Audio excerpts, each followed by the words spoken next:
Hey guys, welcome to Ask Me Anything Fridays. So I got a DM last week for a question. Someone asked me, what was the biggest challenge that I had to overcome this year?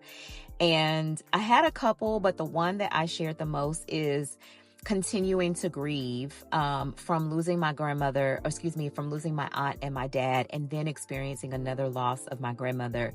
And they say things like that come in threes. And so that was the third loss that my family and I experienced. And that was a huge challenge for me this year because grief is not something that has an expiration date. And when you are already grieving and then have something on top of that to add to the grief, it just really puts a lot of things in perspective. It definitely did for me.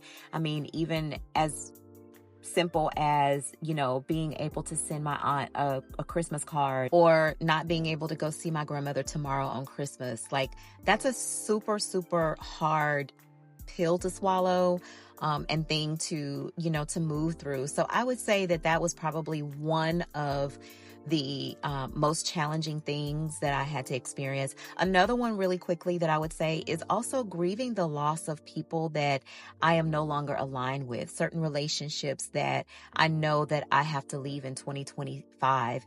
That also has been a challenge because you don't realize how much you actually do grieve, even in friendships or relationships that you can no longer carry. So those would be the two things that I experienced that were the biggest challenge. What about you? What would you say was the biggest challenge that you had to overcome in 2025?